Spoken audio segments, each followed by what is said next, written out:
अस्सलाम वालेकुम नादरीन, आप यूट्यूब चैनल देख रहे हैं। मैं इमरान खान हूँ। नादरीन, दो खबरें हैं, मैं आपके सामने रखूंगा, आपको आइडिया हो जाएगा ये पाकिस्तान एक्चुअली किस निज़ाम को सर्व कर रहा है और किन लोगों के लिए ये मुल्क इस वक्त जन्नत बना हुआ है और किन लोगों के लिए ये मुल्क इस वक्त जहन्नुम बना दिया गया है। पहली खबर मैं आपको बताता हूँ, ये गुजरावाला से खबर है और इंतहाई अफसोसनाक खबर है। गुजरावाला के एक रिहायशी जिनका नाम अनवर साहब है, ये अनवर नामी शख्स जो है, इसको बिल आ जाता है बिजली का 3,800 रुपये। अब इसकी कैपेसिटी नहीं है ये बिल अदा करने की। ये शख्स बिल अदा नहीं कर पा रहा था, इसके बाद इतने इजाफी पैसे नहीं थे और ये बहुत थोड़ी सी बिजली इस्तेमाल करने वाला घर है, तो पंखा वंखा चलाते हैं बस, इससे ज़्यादा नहीं है। इनका घर जाके आप देखें तो आपको आइडिया हो जाएगा, बहुत ही गरीब लोग हैं। तो अनवर को 3,800 रुपये बिजली का बिल आ गया, ये बिल अदा नहीं कर पाया तो इसका मीटर उतार कर वापडा वाले ले गए। मीटर उतार कर ले गए और घर की बिजली बंद कर दी कि जनाब बिजली के बगैर गुजारा करो, वरना बिल जमा करवाओ पहले और जुर्माना जमा करवाओ। इन्होंने अपना गुजारा करने के लिए, गर्मी बहुत ज़्यादा है, शदीद गर्मी है, घर में बच्चे भी हैं, फैमिली है, तो इसलिए इन्होंने अपने हमसायों से एक तार ले ली बिजली की और वो बिजली के जरिए इन्होंने अपना पंखा चला लिया। अब उसके बाद यहाँ पे छापा पड़ता है और दोबारा जो बिजली के महकमे वाले हैं वो आते हैं और आकर बिजली चोरी का एक मुकदमा दर्ज कर देते हैं।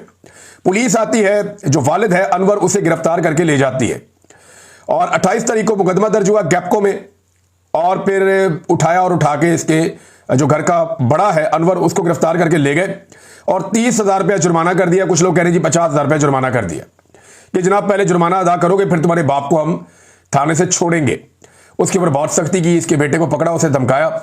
बेटे का नाम है फराज, ये इकलौता बेटा है इस वालिद का, अनवर का, और फराज जो है उसके ऊपर इतना दबाव डाला कि तुम पैसे दोगे तो तुम्हारे बाप को छोड़ेंगे, वरना तुम्हारे बाप को अंदर ही रखेंगे। फराज जो है वो पैसों के लिए मारा मारा फिरता रहा। इसने बड़ी कोशिश की कि अपने वालिद को जो है वो पुलिस के चुंगल से आज़ाद करवा ले। ना ये बिजली का बिल अदा कर सकते थे, ना ये जुर्माना अदा कर सकते थे। तो फिर फराज ने तेजाब पी लिया और तेजाब पीकर खुदकुशी कर ली।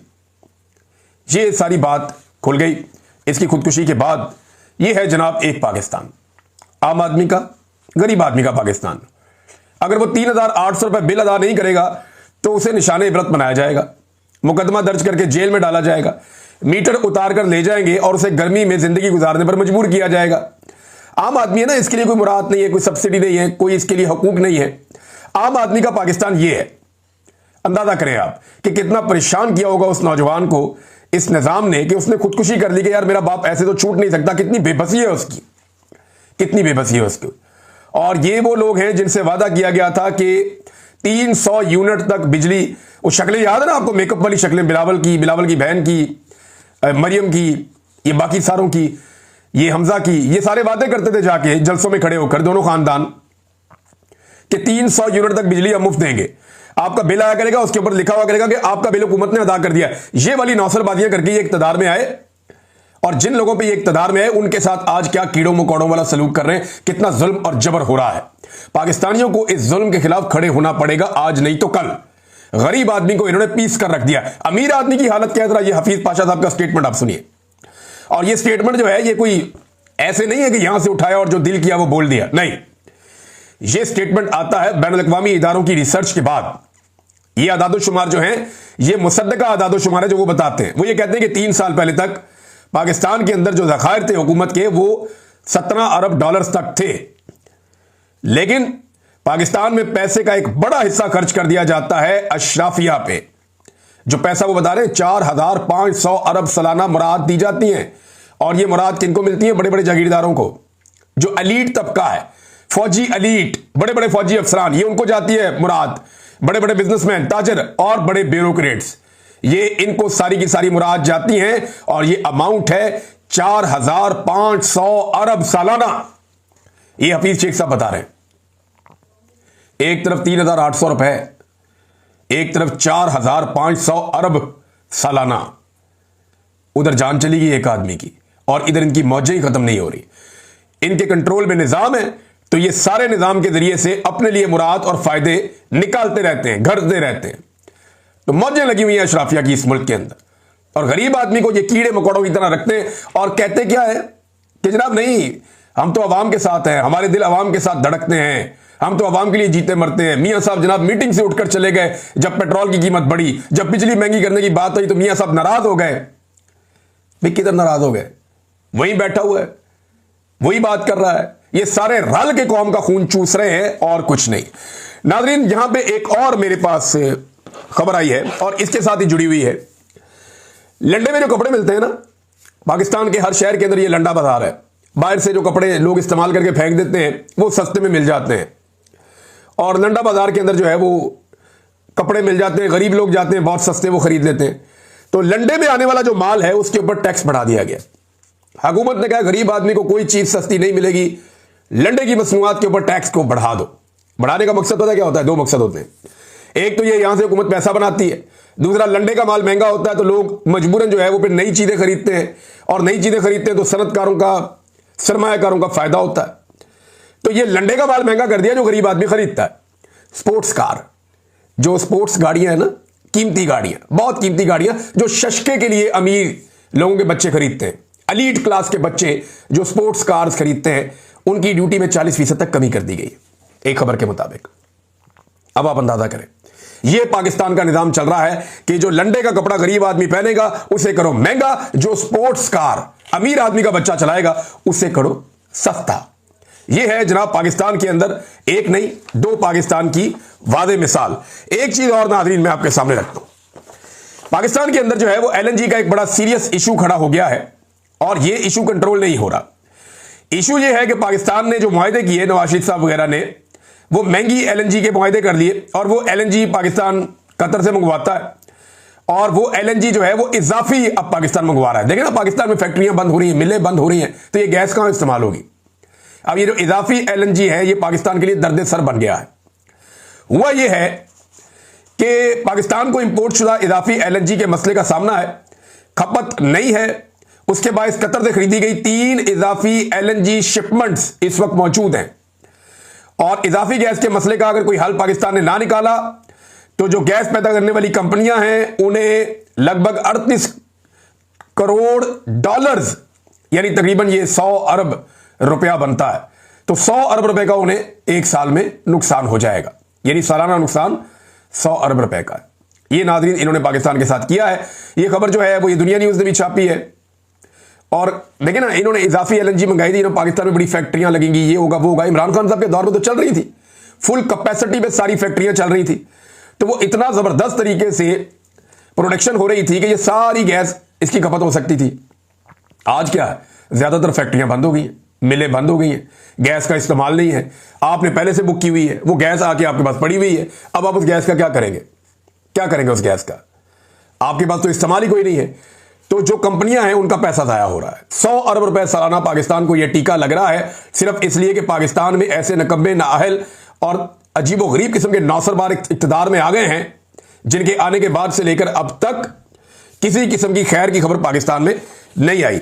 और शौक इनके क्या है, जरा ये देखें, सहाफी अनवर हुसैन साहब हैं, उनकी एक खबर है, ये खबर आप पढ़े आपको हैरत होती है। वो ये कहते हैं पंजाब में 2705 सरकारी इदारों के नाम मरियम नवाज या नवाज शरीफ के नाम से मंसूब हो चुके हैं। अंदाजा करें आप, 2705। ओ भाई, इतनी तो इन्होंने टोटल हुकूमत नहीं की।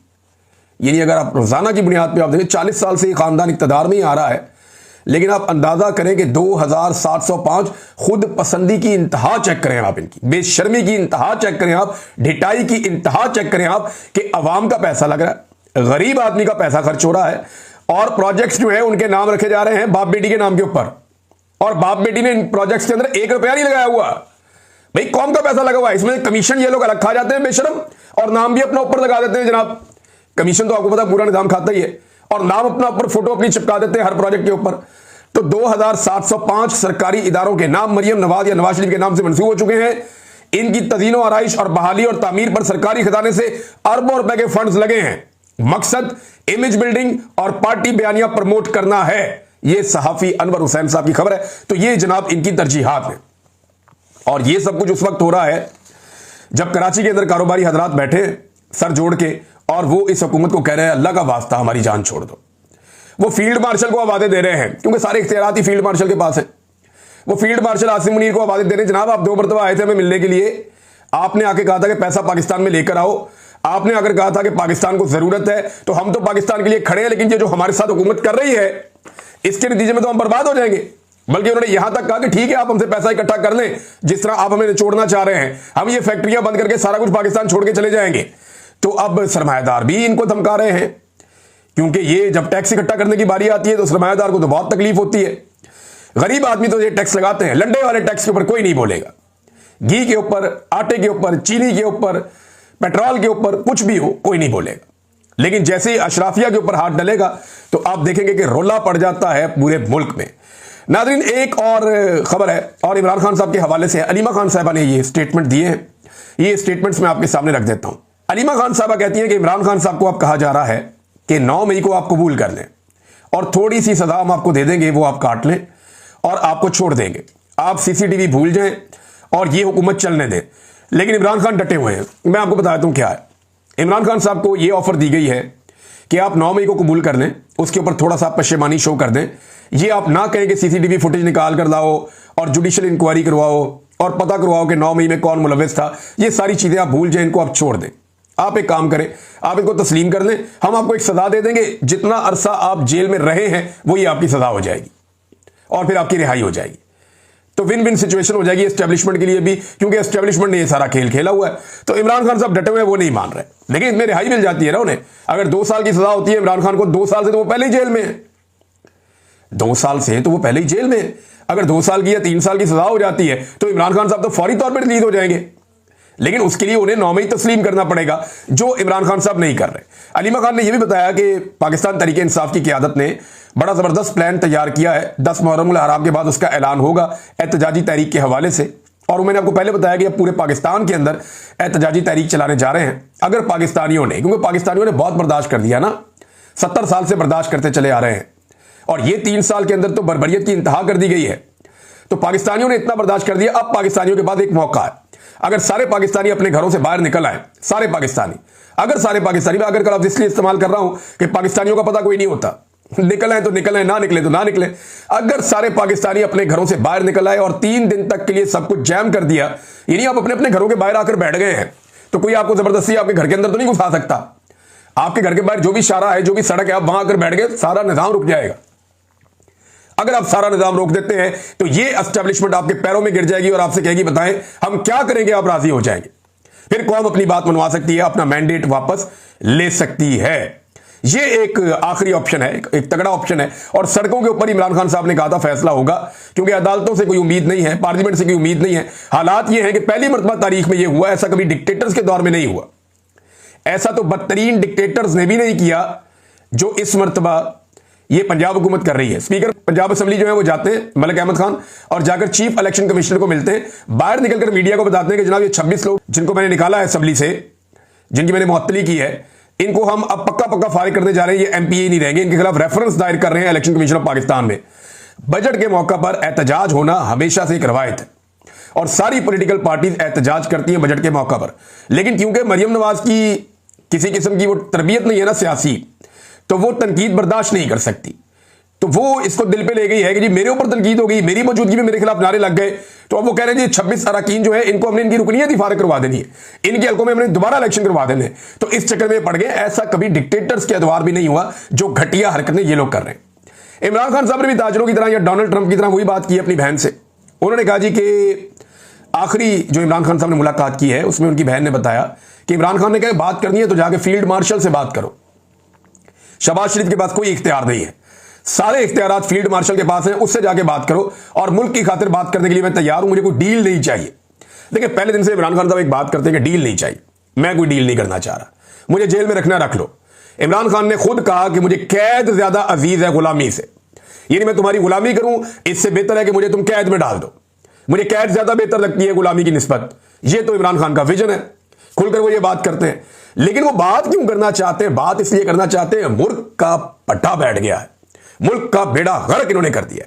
एक के बाद एक प्रोजेक्ट पाकिस्तान में बंद होता चला जा रहा है। हफीज शेख के आप स्टेटमेंट सुने, आप हैरान हो जाएंगे जो पाकिस्तान को तबाह बर्बाद इन्होंने कर दिया पिछले 3 साल के अंदर। पाकिस्तान के खजाने को बर्बाद कर दिया, पाकिस्तान में इंडस्ट्री को तबाह कर दिया, पाकिस्तान के अंदर प्रोडक्शन रुक गई है, पाकिस्तान के अंदर सरमायाकारी नहीं आ रही, पाकिस्तान के अंदर सयाह नहीं आ रहे, पाकिस्तान के अंदर लोगों का एतमाद उठ गया है, पाकिस्तान से ब्रेन ड्रेन हो रहा है, लोग छोड़ छोड़कर पाकिस्तान बाहर जा रहे हैं। ऐसी बेशुमार चीजें, महंगाई का एक सैलाब और एक तूफान है। पाकिस्तान में डॉलर की कीमत कंट्रोल नहीं हो रही, पाकिस्तान के अंदर पेट्रोल पेट्रोल की कीमत कंट्रोल नहीं हो रही, हर चीज इन्होंने तबाह बर्बाद कर दी है और ये वहां पहुंचा दिया है जहां से वापस आने में बहुत सारे साल लग जाएंगे। अभी आप कोई बहुत जबरदस्त किस्म का दिमाग भी लाकर बैठा देना जो पूरा इस मुल्क के साथ मुखलिस हो, वो भी इस मुल्क को अवामी एतमाद के साथ या अवाम की मदद के साथ भी निकालने के लिए जोर लगाएगा ना, तब भी मुझे लगता है 10 साल लग जाएंगे। जहां पे इस मनहूस टोले ने, ये जो लोग आए हो ना नौसरबाजों का टोला, जहां पे इन लोगों ने मुल्क को पहुंचा दिया, वहां से निकलने में ऐसे गड़े में इन्होंने फेंक दिए, वहां से निकलने में भी बड़ा लंबा टाइम लगेगा। मेरे मुंह से जरा सख्त लफ्ज निकल जाते हैं नाज़रीन, मैं आपसे माजरत चाहता हूं। मैंने बहुत सख्त हालात देखे हैं, इस वजह से थोड़े से मेरे मुंह से कभी कभी सख्त लफ्ज निकल जाते हैं, मैं उसके लिए आपसे माजरत चाहता हूं। लेकिन आदमी जिन हालात से गुजरता है, आदमी उसी तरह का होता चला जाता है। बाहर इमरान खान साहब कह रहे हैं कि फील्ड मार्शल से बात की जाए, शहबाज शरीफ से बात ना करें, और शहबाज शरीफ से बात ना करने की वजह इमरान खान साहब यही बताते हैं कि उसके पास तो इख्तियार ही कोई नहीं है। मैंने आपको बताया ना नाज़रीन, एक एक करके पाकिस्तान में चीजें बंद हो रही हैं। तो अब आप ये देखें ना, माइक्रोसॉफ्ट ये भी पाकिस्तान को छोड़कर जा रही है कंपनी, बहुत बड़ी कंपनी है माइक्रोसॉफ्ट, हम सारे इस कंपनी को जानते हैं। माइक्रोसॉफ्ट पाकिस्तान को छोड़कर जा रही है, इसके बारे में जो खबर मेरे पास है मैं आपको पढ़ के सुना देता हूं। एक और बड़ी कंपनी का पाकिस्तान से जाने का ऐलान, और आईटी कंपनी माइक्रोसॉफ्ट का 25 साल बाद पाकिस्तान में अपनी सरगर्मियां बंद करने का फैसला। ये मुशर्रफ साहब के दौर में आई थी फिर, और अब ये अपनी सरगर्मियां बंद कर रहे हैं। इस पे आरिफ अलवी साहब ने एक ट्वीट किया और उन्होंने एक वाकया बताया।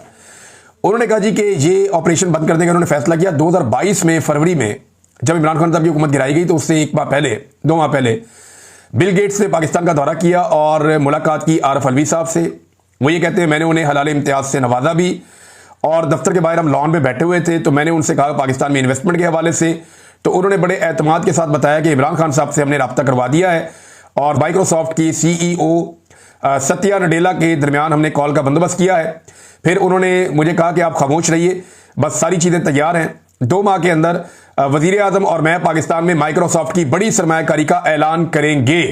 ये बिल गेट्स ने उस वक्त कहा था, लेकिन फिर सब कुछ तेजी से नीचे की तरफ चला गया। फिर आरिफ अलवी साहब कहते हैं कि रजीम चेंज होने के बाद सरमायाकारी का वादा खत्म हो गया। अक्टूबर 2022 तक माइक्रोसॉफ्ट ने अपनी तौसीह के लिए वियतनाम का इंतखाब कर लिया, पाकिस्तान को छोड़ दिया और वो वियतनाम चले गए। और पहले उन्होंने पाकिस्तान की हमायत की थी, लेकिन हमने वो मौका ज़ाया किया, पाकिस्तान में रजीम चेंज हो गया उसकी वजह से। और फिर हमारा जो हुनरमंद है वो बैरून मुल्क मुंतकिल हो रहा है, हमारी कुव्वत खरीद कम हो रही है। फिर वो एंड में कहते हैं जनाब वाहिद रास्ता के बातचीत करें, आप स्टेक होल्डर्स बैठे और बैठकर बातचीत करें। बहुत से लोग जानते हैं मौजूदा इंतजामात और इंतखाबी अमल से गहरी मायूसी हुई है पाकिस्तानियों को, और पाकिस्तानी ये समझते हैं कि इस बहरान से निकलने का वाहिद रास्ता जो है वो बातचीत है। ये आरिफ अलवी साहब बता रहे हैं कि एक दौर था कि पाकिस्तान के अंदर आ रहा था सारा कुछ, माइक्रोसॉफ्ट चीज़ें लेकर आ रहा था, आज वो बंद करके जा रहे हैं। ये भी पाकिस्तान को दिन देखना पड़ना था और पाकिस्तान ये दिन देख रहा है। नाज़रीन, ऐसा लगता है कि अमेरिका को शायद कोई यकीन दहानी करवाई गई है या कुछ यकीन दहानियां करवाई गई हैं। सेनेटर मुश्ताक कहते हैं कि there is no such thing as a free lunch, कि मुफ्त में खाना कोई नहीं खिलाता, डोनाल्ड ट्रंप ने खाना खिलाया था। ऐसा लगता है कि पाकिस्तान की जानिब से कुछ यकीन दहानियां करवाई गई हैं। फिर फौरी तौर पे देखें ना, उजलत के अंदर पाकिस्तान ने नोबेल पीस प्राइज के लिए डोनाल्ड ट्रंप का नाम नामजद कर दिया। फिर बड़ी उजलत के अंदर पाकिस्तानी वजीर जो है वो बार बार इब्राहिम अकॉर्ड के लिए जो है वो जहन साजी कर रहे हैं कौम की। इब्राहिम अकॉर्ड का मतलब है इसराइल को तस्लीम करना, तो पाकिस्तान के जो वफाकी वजीर हैं वो कौम की जहन साजी कर रहे हैं इसराइल को तस्लीम करने के हवाले से। तो ऐसा महसूस होता है कि शायद अमेरिका को कोई यकीन दहानी करवा दी गई है। इसके ऊपर सेनेटर मुश्ताक ने एक बड़ा डिटेल किस्म का जो है वो तहरीर भी एक लिखी है। वो ये कहते हैं कि फॉर्म 47 की शहबाज कबीना के वज़रा तसलसल से पाकिस्तान मीडिया पर बैठकर इब्राहिम अकॉर्ड और 2 रियासती हल की बातें कर रहे हैं। ख्वाजा आसिफ और अब राना सनाउल्लाह बरास्ता अरब ममालिक तुर्की और सऊदी अरब की आड़ लेकर इसराइल के वकील बन गए हैं। अच्छा, वो ये कहते हैं इन लोगों ने सिर्फ इब्राहिम अकॉर्ड का नाम सुना है, इसको पढ़ा भी नहीं होगा। इस बेवकूफ़ को कोई बताए कि तुर्की को इब्राहिम अकॉर्ड की ज़रूरत ही नहीं है। वो तो बहुत अशरों पहले ही, कई दहाइयों पहले वो तुर्की का भी नाम लेते हैं ना बीच में तस्लीम करने वाला। तुर्की ने तो कई दहाइयों पहले ही इसराइल को तस्लीम किया हुआ था और वो पुराना तस्लीम करने वाले हैं इसराइल को। अब सऊदी अरब और तुर्की के साथ पाकिस्तान की फ़लस्तीन पॉलिसी नत्थी करके राना सनाउल्लाह ने बड़ी वारदात डाल दी है। जब उनसे सवाल किया गया ना कि जनाब अगर ईरान ने तस्लीम ना किया तो आप क्या करेंगे, तो उन्होंने कहा हम इत्तफाक़ राय पैदा करेंगे, यानी हम ईरान को कायल करेंगे कि तुम इसराइल को तस्लीम कर दो। क्या पाकिस्तान जो कभी इसराइल को खुद तस्लीम नहीं करता था, उसका रोल ये होगा कि वो ईरान को कायल करेगा कि वो इसराइल को तस्लीम कर दे। हैरत होती है मुझे, इतनी तेज़ी से बदलता है रंग आसमां, कैसे कैसे हम होता हुआ देख रहे हैं। ये हमने सोचा नहीं था ये चीज़ें इतनी तेज़ी से होंगी। जनरल बाजवा की एस्टेब्लिशमेंट की ख्वाहिश इतनी तेजी से आगे बढ़ेगी अंदाजा नहीं था। आजकल मौलवियों के साथ बहुत टाइम गुजार रहे हैं एस्टेब्लिशमेंट के लोग। मोहसिन नकवी भी मौलवियों में जाके बैठ गए और अक्सर मौलवी आप देखते हैं कि एस्टेब्लिशमेंट के आसपास दिखाई देते हैं। तो मौलवियों को राम किया जा रहा है इन केस की अगर कोई फैसला लेना पड़े अब्राहम अकॉर्ड के ऊपर या इसराइल को तस्लीम करने वाली पॉलिसी आए तो मुश्किलात पैदा ना हो। नाज़रीन, खदीजा शाह ने एक कैंप लगाया है, खराज तहसीन की मुस्तहिक है ये खातून। इन्होंने बड़ी तकलीफ बर्दाश्त की, इसके बावजूद ये जितने भी पिसे हुए तबकात हैं या कमज़ोर कैदी हैं जिनको जेलों में डाला गया है उनके और उनकी फैमिलीज़ के लिए बहुत काम कर रही। अभी इन्होंने एक कैंप लगाया जेल के बाहर जहाँ पे लोग ट्रायल के लिए आते हैं और उसमें स्क्रीनिंग कर रही हैं, तमाम टेस्ट लिए जा रहे हैं। जितने भी कैदी 9 मई के हवाले से या उसके बाद के हवाले से गिरफ्तार होते हैं पाकिस्तान तहरीक इंसाफ के, उन्हें चेक किया जा रहा है कि उनके अंदर कौन सी बीमारियां मौजूद हैं, क्योंकि गंदा पानी पीने की वजह से बहुत सारे लोग बीमार हुए हैं और बहुत सारे लोगों की हलाकत भी हुई है। इस पर इंक्वायरी की डिमांड पाकिस्तान तहरीक इंसाफ की जानिब से की जा रही है। इंक्वायरी तो खैर क्या होगी, 26 नवंबर की अभी तक नहीं हो सकी, 9 मई की नहीं हो सकी, तो इसकी क्या होगी। लेकिन कम से कम इन गरीब मरीजों को चेक किया जाना चाहिए कि अगर इनके जिस्म में कोई जरासीम है या कोई प्रॉब्लम है या कोई इनको इलाज की ज़रूरत है तो इनको इलाज करवाया जाए। अब तक के लिए इतना ही, अपना ख्याल रखिएगा।